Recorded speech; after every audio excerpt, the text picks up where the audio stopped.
Today on Public Eye News, a recovery mission is ongoing following the fatal plane crash in D.C. Later, we'll have everything you need to know about how state government could soon be much more transparent. JT DeMog will have your weather forecast for the next couple days and later today's sports breakdown. I'm Liam Euland-Joy. And I'm Reed Hall, and this is Public Eye News.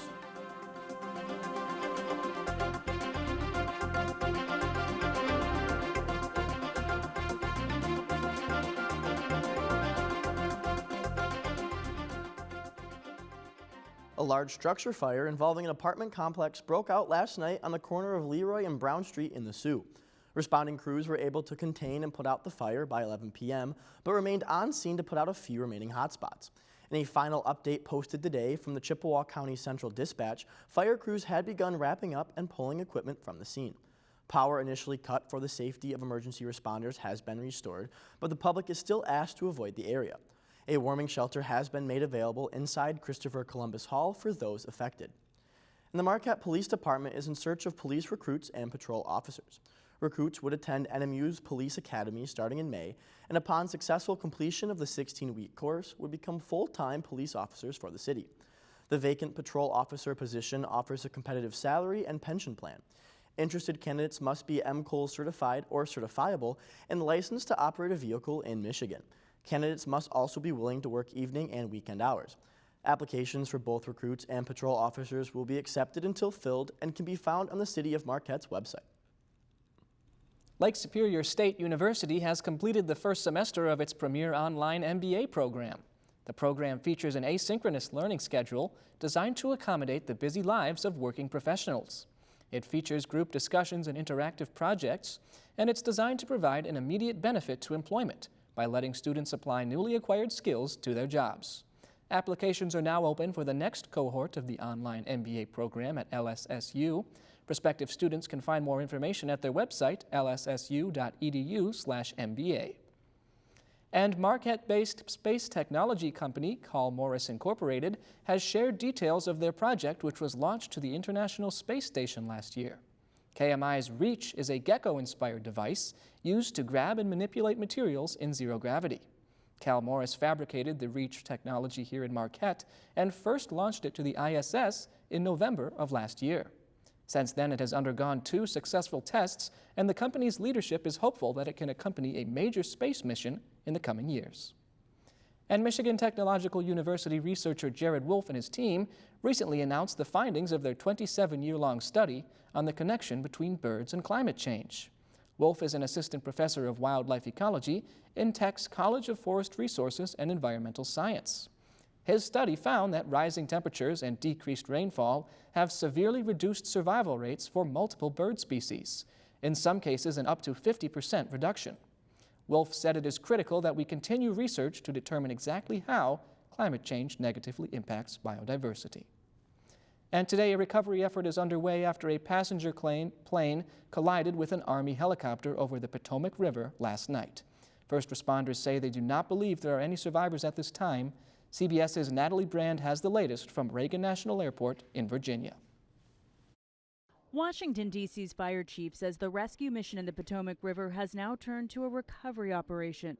At this point, we don't believe there are any survivors from this accident. Earthcam video shows the moment a commercial passenger jet and an Army helicopter collided in midair just before 9 p.m. near Reagan National Airport outside Washington, D.C. Both the helicopter and the plane crashed in the river. Video obtained by CBS News shows what air traffic controllers would have seen. The Black Hawk at the top of the screen appears to move directly in the path of the jet operated by PSA Airlines. We don't know why the military aircraft came into the path of the PSA aircraft. President Trump says he's immediately appointing a new acting FAA commissioner. He also went after hiring practices under the previous administration, even as the investigation is not yet complete. The FAA's diversity and inclusion hiring plan, which says diversity is integral to achieving FAA's mission of ensuring safe and efficient travel. I don't think so. I think it's just the opposite. Defense Secretary Pete Hegseth said the Black Hawk helicopter was on a training flight with 3 service members on board. Routine annual retraining of night flights on a standard corridor This is the first major commercial crash in the United States in around 16 years. Officials are hoping the black box flight recorder helps investigators figure out what happened. Anytime you have two airplanes close together, they will then go to visual separation. The real question, of course, is why did that visual separation break down to this disaster that we have right now? A number of figure skaters, along with their coaches and parents, were among those on board the plane, including 6 people from the Skating Club of Boston. 2 coaches, 2 teenage athletes, and the athletes' moms. It's a close, tight bond, and I think for all of us, we have lost family. In a statement, U.S. Figure Skating says, quote, "We are devastated by this unspeakable tragedy and hold the victims' families closely in our hearts." Natalie Brand, CBS News, Reagan National Airport. Now don't touch that dial. JT will be right back with your weather after this break. Stay tuned. Asking tough questions to those in power. Russia right now has you outmanned, outgunned. Is it time to think about a settlement? As a newcomer to Congress, what did you make of the high degree of dysfunction within the Republican conference? I always felt that it was broken. And covering events as they unfold. Opposition fighters have reached the suburbs of the capital, Damascus. PBS NewsHour and PBS News Weekend, every night on PBS and streaming. Hello, I'm JT DeMog, here for today's weather breakdown. Looking at our campus camera. Sunny, clear blue skies. Has been like that all day, hopefully will continue throughout the evening. Looking at the Upper Peninsula, sunny skies across the board. In Houghton, it is 38 degrees and mostly sunny. In Ironwood, 41 degrees. In Iron Mountain, 40. In Menominee, 42. And taking a look at our eastern side of the board, here in Escanaba, it is 39 degrees, and in Manistique, 36 degrees, and in Sault Ste. Marie, 30 degrees.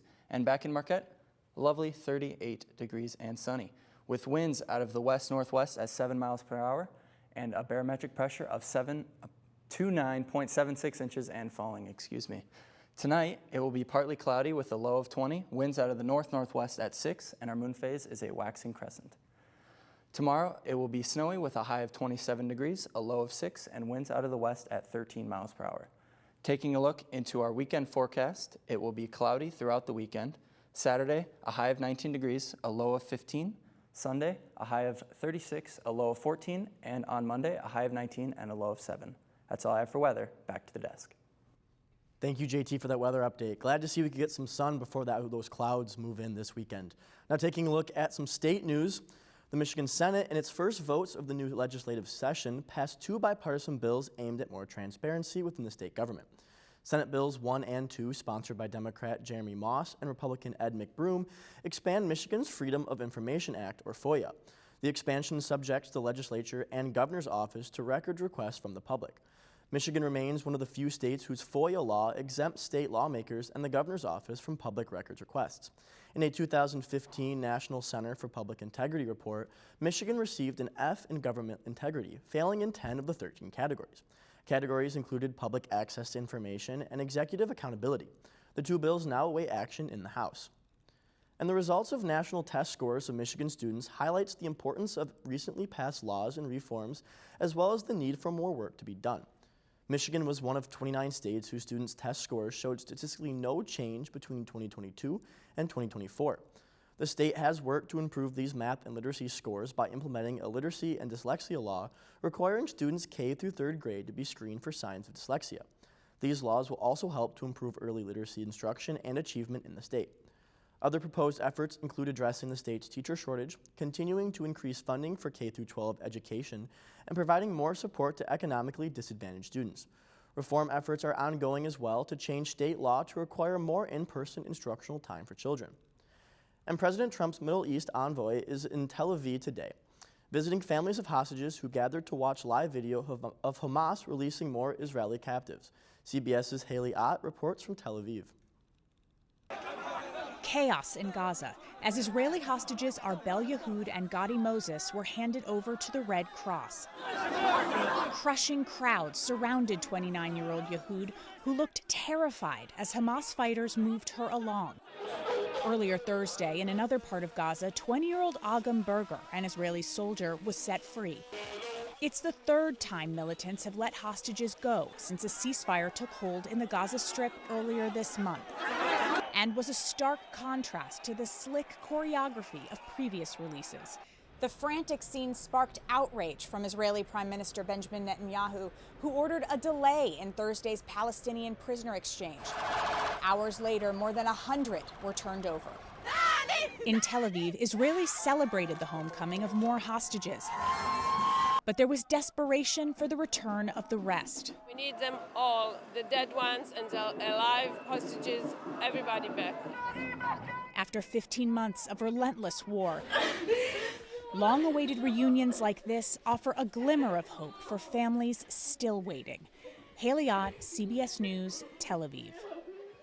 JT will be back with your Public Eye Sports Report after this short break. Stay tuned. On the next, Great Lakes Now. Parts of our region's water infrastructure are crumbling. I pray that this will last 3 years. That is the best I can do. Fixing it won't be cheap. It takes money to solve problems.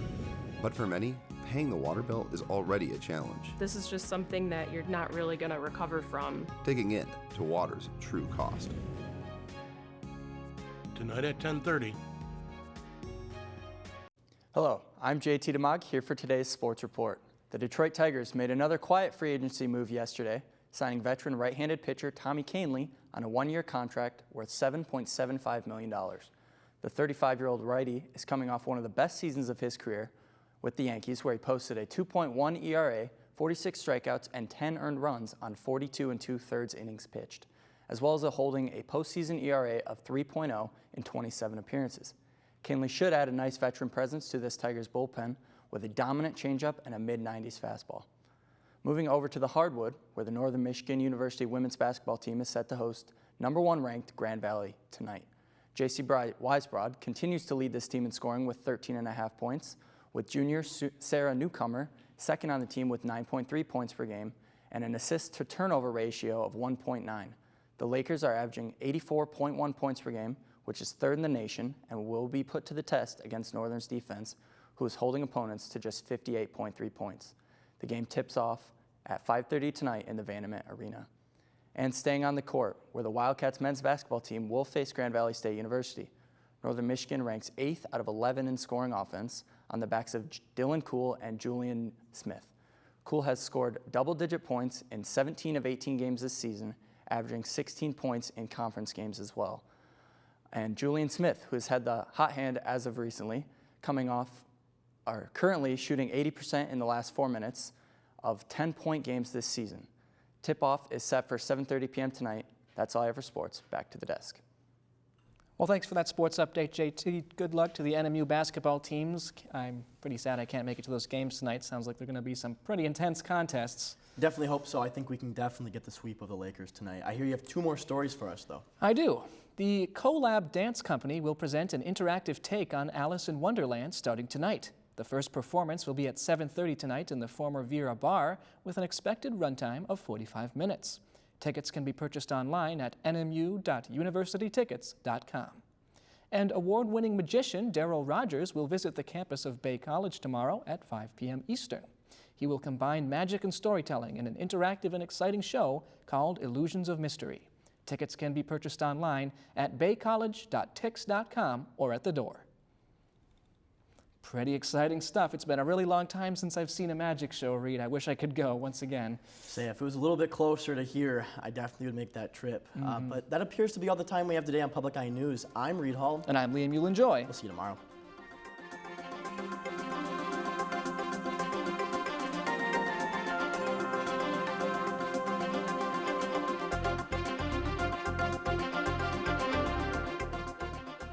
The preceding program was produced by WNMU-TV, Northern Michigan University Public Television, in studios located in Elizabeth and Edgar Hardin Hall.